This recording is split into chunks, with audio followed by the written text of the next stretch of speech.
Before we get into the video about what I'm about to do, if you could like, comment, share this video, I would appreciate it.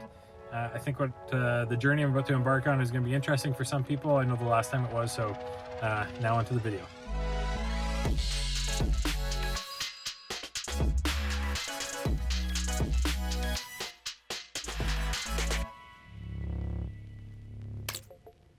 Hey, it's Doug, of course. I'm about to do something crazy again. Most of you followed, or not most of you, many of you guys followed me through my trip of driving this Tesla from Winnipeg down to Louisiana.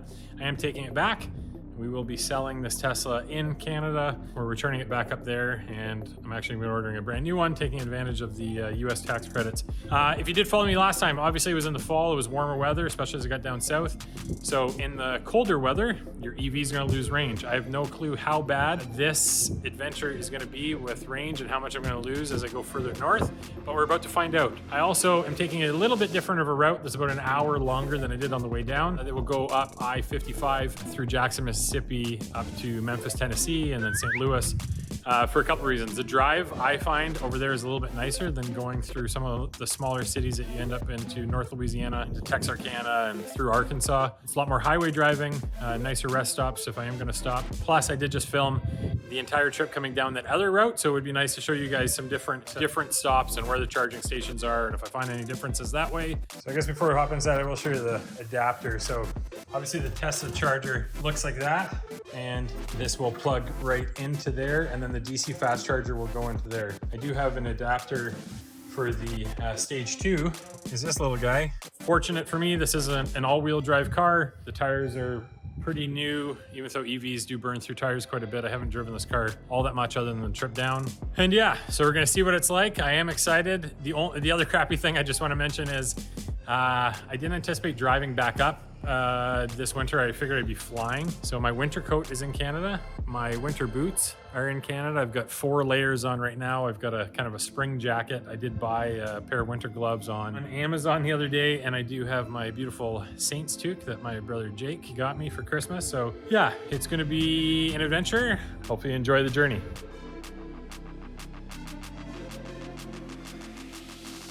For all of us in the auto industry, EVs are uncharted territory for most of us. The reason we started buying EVs 2 years ago, and I personally have been driving them, one is I've fallen in love with the Teslas, but it's really so that we can get a grasp of what our customers are going to go through, learning the ins and outs, because ownership, long trips, driving, day-to-day life, it is quite a bit different. Range anxiety is a real thing. Make the jump or not make the jump, which I'm totally cool with, because I don't even know if electric cars really are what's going to end up taking over in the future. There's lots of headwinds of issues that are coming either from the manufacturer side or the consumer side, or just the practicality of the whole thing. You know, do we end up with hydrogen cars or something else down the road eventually when they realize that not everyone in North America or the world can drive an EV and suck up that much power currently how these cars operate. So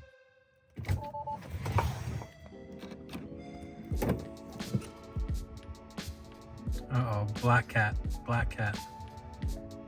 alert. Well, here it is, stop number 1. I'm in Macomb, Mississippi. I'm not gonna lie, it's a little frightening with what just happened. So I'm in a well-lit parking lot this time. This is definitely the best lighting I had, I think, out of any of the weird spots I stopped on the way down. There is a Burger King here, right behind me.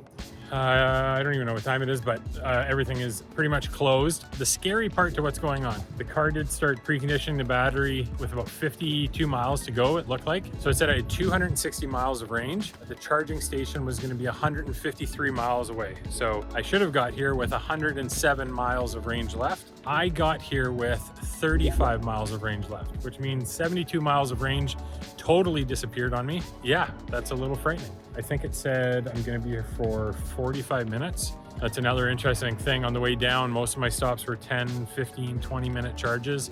A lot of the charges this trip look like they're going to be quite a bit longer, but if I'm going to be out of battery almost every time I stop, it's going to make for a long trip. Just a quick update before I leave. I did get an error warning on the car saying that the battery was too cold and that I'd get slower charging speeds. That would make sense. I was here for, oh gosh, over an hour. It still said I had 5 minutes of charging left, but I stopped it because I think I'm going to be okay. I got 285 miles of range. There's a hotel that's 167 miles from here that has some Tesla chargers. So hopefully there's nobody using them, I guess, when I get there. And very interesting. I honestly don't know what's going to happen for the rest of this trip. But so the next major city from where I'm at is Jackson, Mississippi. There's 4 or 5 hotels in that area that have, they're called destination chargers. I've never used one, but each of the hotels have 4 Tesla chargers for guests. That way, if I get there and there's no chargers, at least I'm in a city that has some superchargers and some other hotels potentially with some options, because the last thing I want to do is end up in the middle of summer, nowhere with a cold battery and I can't charge it. I really don't know what's going to happen as I keep going north. Yeah, I have a little bit of panic setting in. So just a quick update. I'm showing 236 miles of range there. 50 miles of range has been burned off, but I've only traveled 28 miles, so it is burning through quite a bit.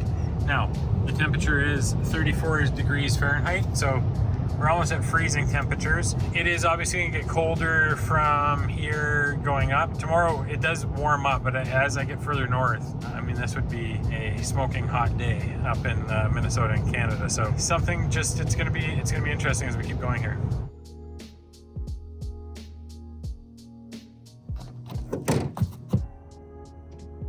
So we're here at stop number 2 at Pearl, Mississippi. I'm at the Mississippi Outlets. I've never been here, never seen this before. The outlets, they look really, really nice. I feel safe here because this is 100% closed. There's nothing around. There is a hotel behind me, Holiday Inn. No bathrooms as normal. Oh, I don't remember all that. There's the Jackson Coliseum off in the distance where I used to play hockey for the Jackson Bandits. Seems like a lifetime ago. And it basically was. I was just 21 years old. This was my first season that I played professionally full time in the US. And yeah, lots of neat memories here for sure.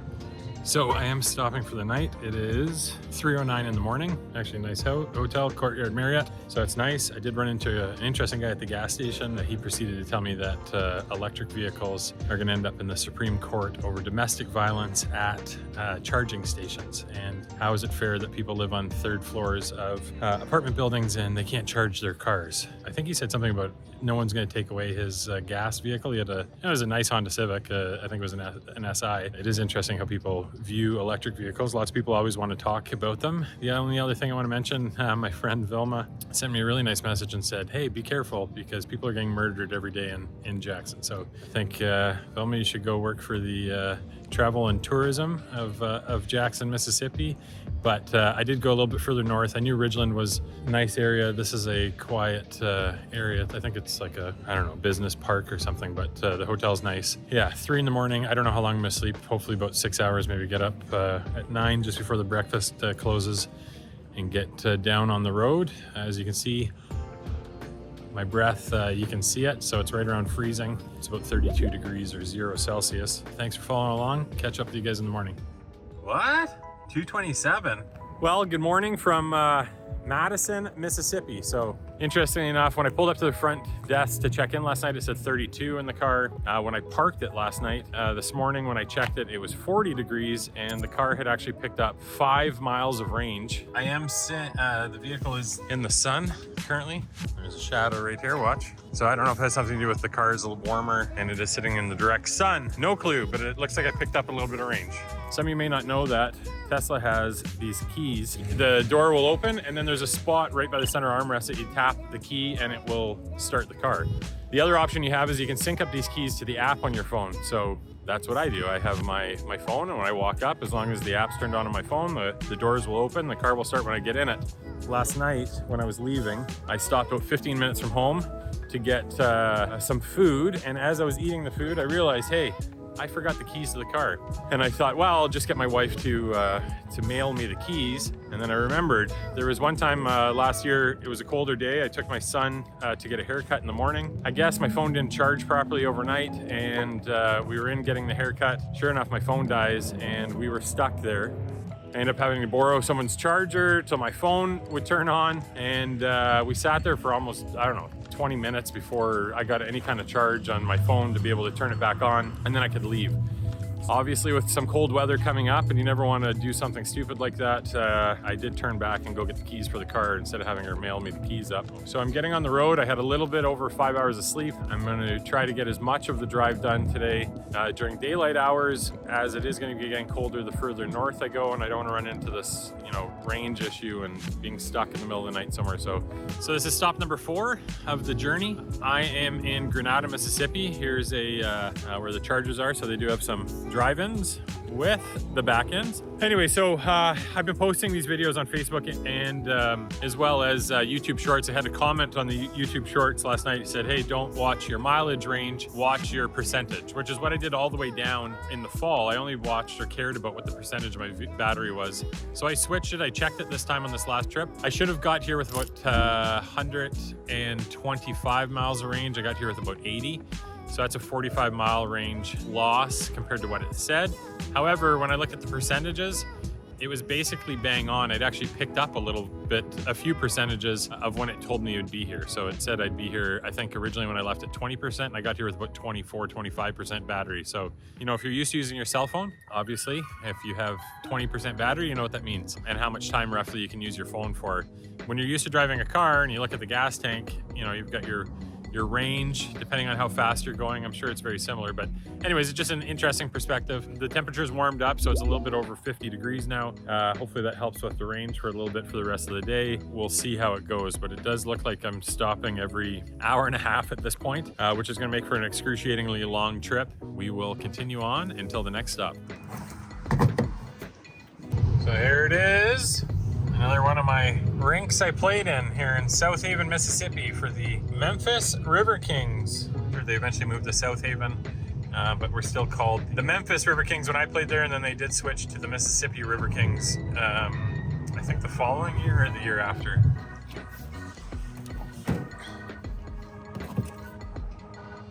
Well, stop number 5, it's Memphis, Tennessee. I'm in the Parkland Center, so kind of like a nicer strip mall. There's a PF Chang's over there. It's starting to get a little bit chillier. It's in the 40s. Probably got 2 more stops in me for the day before I will check out for the night. Don't want to keep driving throughout the night. So stop number 6, I'm in Minor, Missouri. This one's a little more like I was used to on the other way coming down. This one's in the back corner, kind of off by itself. I don't know how to say this, El Brachero. My range, interestingly enough, when I left Memphis, it said I would get here with 20% battery. Once I got on the highway, it actually went up to 26%, and as it cooled down, I ended up getting here with 14% of range remaining. It said if I would have continued on to the next stop, which is in Melville, Missouri, I'd be at negative 51%. So we'll see how this charge goes. I did have an interesting talk with a gentleman from Minnesota at Memphis. He was charging his Model S. Him and his wife travel back and forth between Minnesota and Florida. So what he had told me is to get ready as I get further north and it's really, really cold, expect to be about 50% of my range. So if it says I got 50%, I really got 25%, and to be careful, anything below 20%, he said you are in danger of continuing to go on, but there are a decent amount of chargers as I keep going up. I did check that out. Yeah, it's 38 degrees, I believe. Once again, Minor, Missouri, kind of in the back, middle of nowhere. Catch up with you guys in a bit.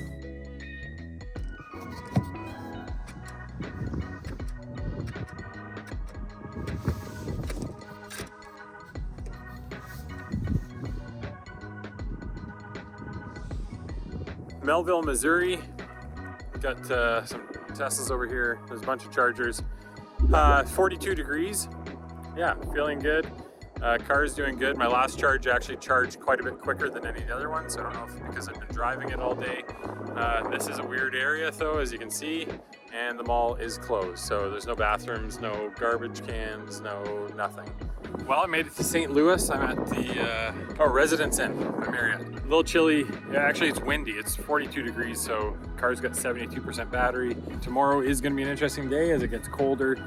I've said this is where the trip is going to get interesting. So just after midnight, St. Louis, Missouri, checking in and going to bed.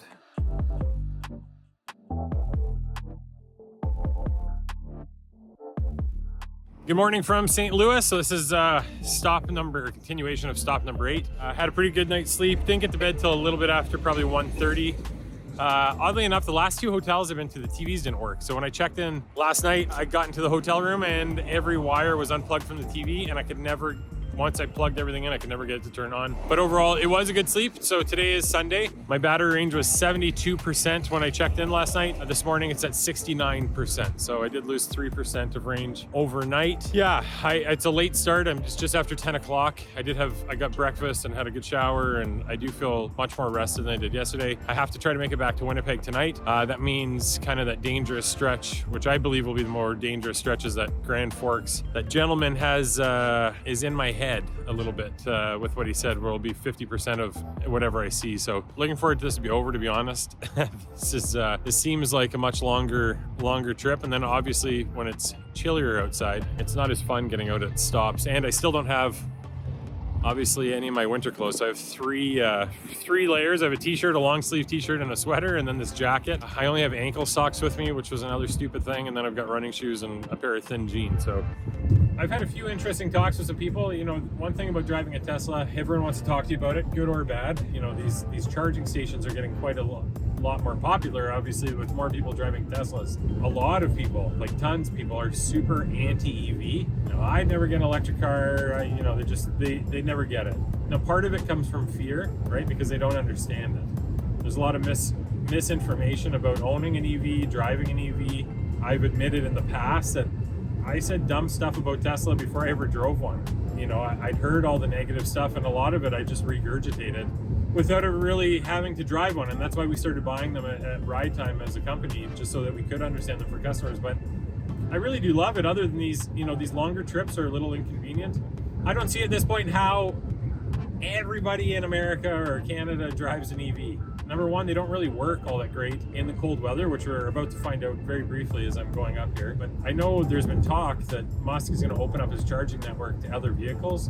I think if he continues to sell the amount of cars he's selling, they're going to be full as it is, especially in the concentrated population centers. I can see some of these places in middle of America, maybe Missouri, North Arkansas, Iowa, right? There's probably going to be less for a while. I just don't see where everyone charges, and I don't see the practicality. And I don't know if I started to say that, I might have rambled on. But everyone in the south is anti-EV, and in the north, they don't really work optimally for long ranges, right? So depending on how you're going to drive it, it's going to be an interesting go. Now in the city, even in super cold climates, if you've got charging at work or at home, right, a level 2 charger, you're just driving around the city, you'll be fine, right? Even in the super cold climate. You're going to lose a bunch of range, but you're gonna have plenty of range to do your daily driving. It's once you get into those longer ranges, right? The people that live in rural communities, what's the practicality of that for those people? I think the hybrids are a great option. The idea that you can have an electric range in the city, 40, 50, 60 miles, right? And then if you gotta get on the highway, you can use gas. I mean, how cool is that?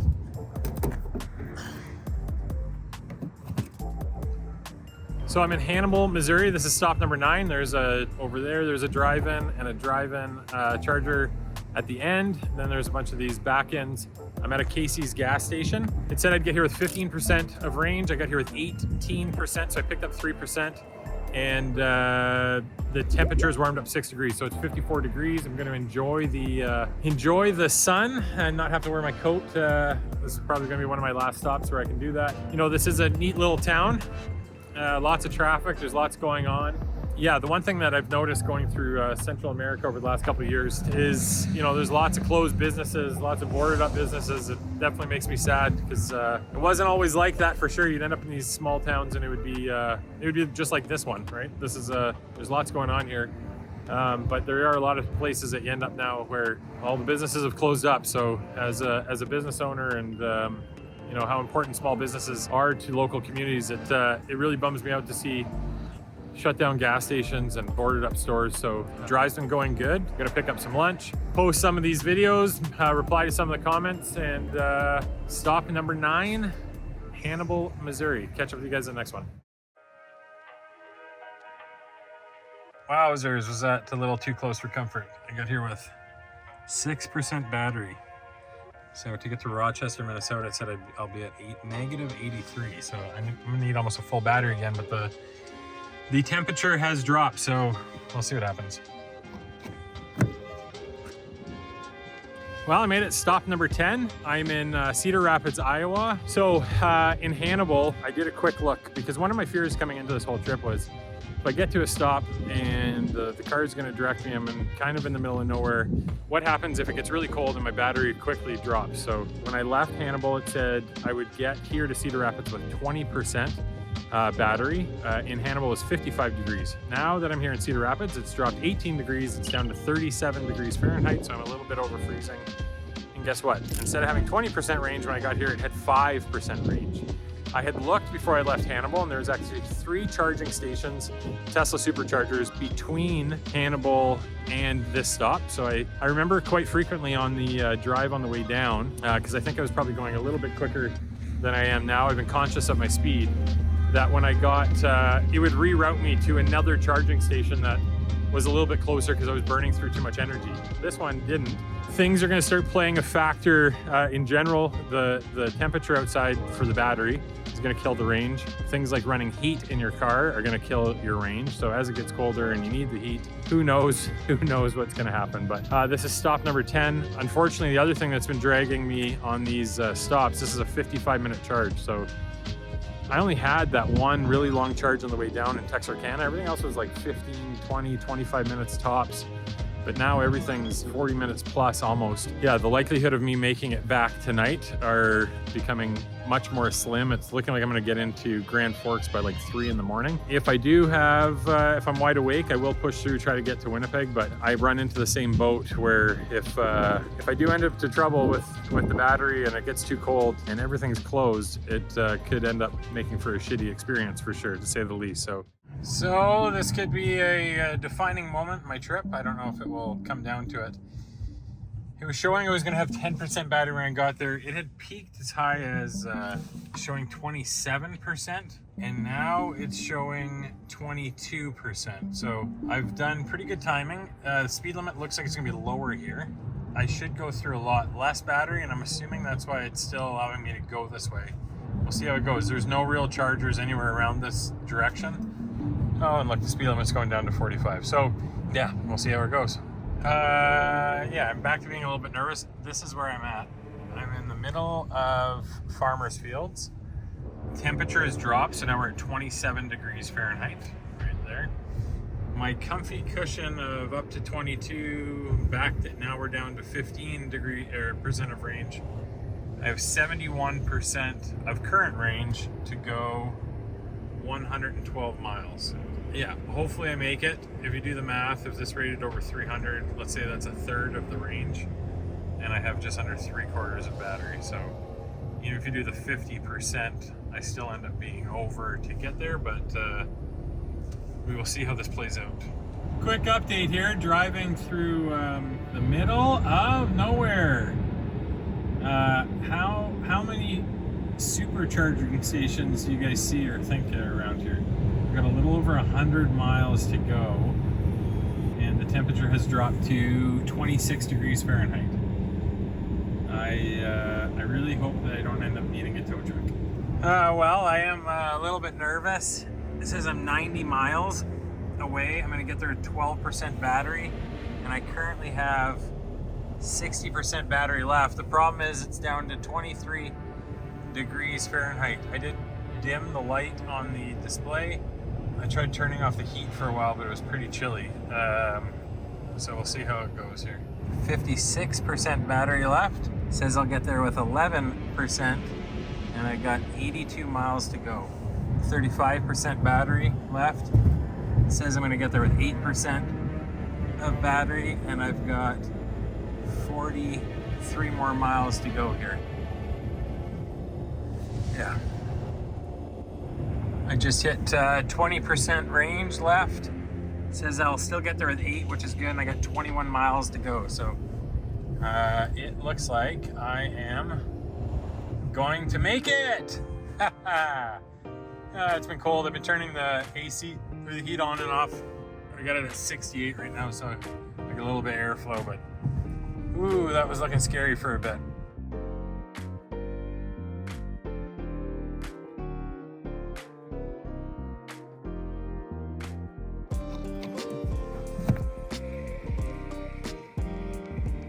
Well, I can't believe it. I made it.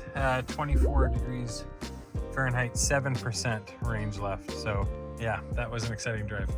That was a scary adventure to say the least. So it was a bit of a white knuckle drive. When I left Cedar Rapids, it said I'd get here with 10% battery.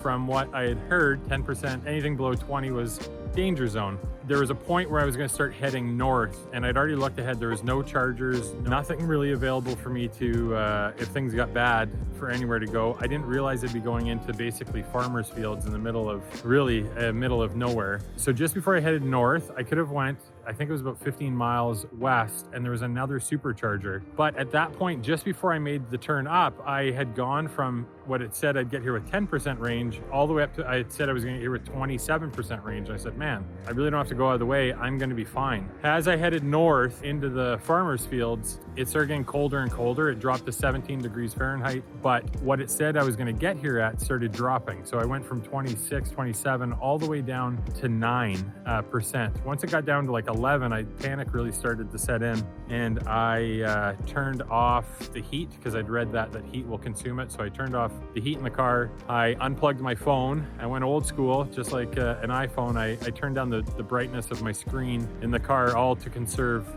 energy. And yeah, I eventually knew I was going to make it. It looked like I was going to be safe. So anyways, I'm just really happy to be here. So my next plan of attack is I'm going to see these hour charges. You know, they're starting to add up. Obviously, it's killing my transit time back to Winnipeg.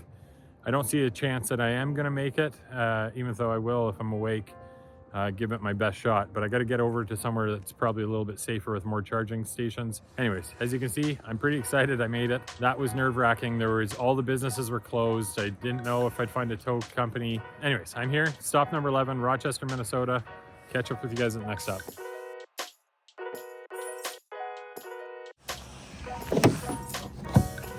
So this is stop number 12 in Monticello, Minnesota. I don't know if I'm saying that right or not. This is a Cub Foods. I'd never heard of it before. It does say 24-hour savings right there. This stop is only 25 minutes, I think. Car is doing great. Well, stop number 13. This is Alexandria, Minnesota, named after my beautiful sister. This stop, I'm at a Target, so big box retailer. But this is one of those ones where there's nothing. Yeah, it's 14 degrees. I'm pretty gassed. If I were to keep going, I think Fargo's still a bit of a hike. I'm probably gonna look at maybe getting a hotel here. Just do a quick video in the car. It's 3:19 in the morning. I got 38% battery left. I'm in Moorhead, Minnesota, which is right on the border of Fargo. By far my cheapest hotel too is $85, so it was pretty good. The only crappy thing is I'm only gonna have a few hours of sleep here, and I gotta get up and go through the border and then get to work. I'll have to charge here, I'm assuming in Fargo. Yeah, it looks like I'm gonna be charging in Fargo in the morning. But the interesting part that I was just thinking about, my truck that I have in Louisiana is a Duramax half ton that I get just under 700 miles to a tank. So in about two and a half fill-ups, I'd be back. And for me, this is stop number 14, including the three hotels. So pretty tired, running into the hotel to get some sleep. Catch up with you guys in the morning.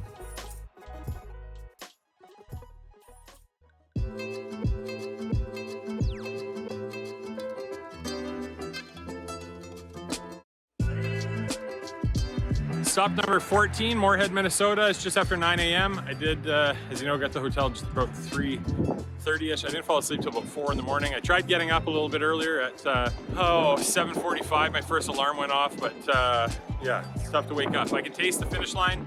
The car had 37% battery when I went to sleep last night, which I was slightly nervous about, but I only lost 2% of battery overnight. It's 27 degrees Fahrenheit. The inside cabin temperature was 32. I'm in Moorhead, Minnesota, which is right on the border of Fargo, North Dakota. There is a supercharger in Fargo I'm gonna get, and then we'll see what happens. I'm assuming I might have to pull back off in Grand Forks, get another charge before I do that last little trip, because yeah, I could be at the border for a little bit doing the paperwork to get this car back into Canada, but I can taste the finish line. It's almost over.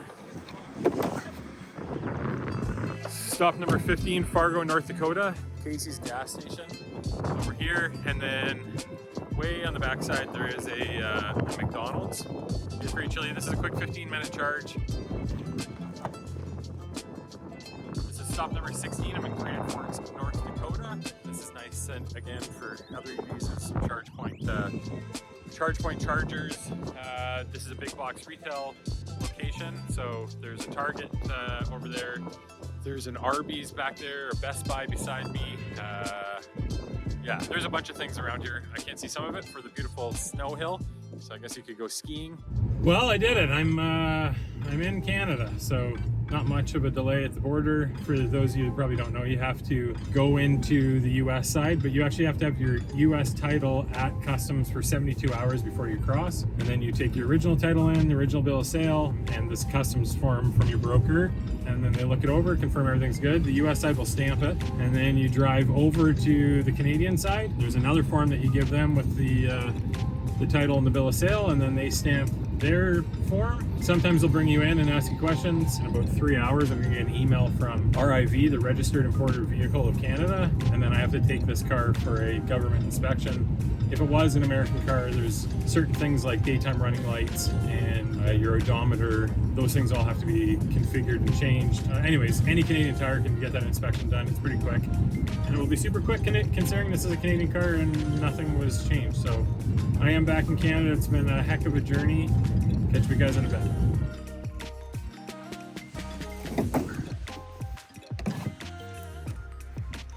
Okay, so I'm here at Moorhead, Manitoba. It was gonna be really close. I probably could have made it to the store. I'd have next to no battery. When I got there, then there is, just before I get to the dealership, there is another Tesla charger, but it's a bit off. It's not as easy to get to as this. This was literally right off the road. There's the Tim Hortons over there. There's a gas station behind me. And other than that, it's just a lot of snow. There's not a whole bunch of Morris. And other than these two things, there's nothing that is accessible by walking. So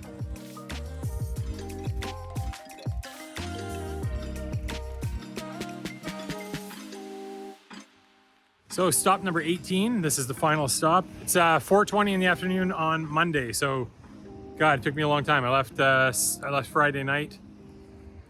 We are back at Ride Time here in Winnipeg. So I don't know if I'd sign up to do it again during the winter. I still think it would be interesting to do another EV. That would be an experience, because with this Tesla, or the Teslas in general, they just take you right to the charging stations, and yeah, makes it quite a bit easier to go on these drives. As you saw, the only real sketchy part I had was that one stretch in Minnesota. And other than that, it was fine. I did luck out. It is a couple degrees over freezing right now, and it was, in the negative 20s and 30s last week. So the drive might have been probably would have been substantially different if I would have come up last week. So getting the weather to cooperate was a big help, and I'm thankful for that. Other than that, I'm super tired. I haven't been to start in a long time. I only slept for a couple hours the first night. I got 7-ish, I think, the second night, and then last night was a write-off with only a couple hours of sleep again. But I'm here back at Ride Time. Thanks for following. Catch up with you guys in the next one.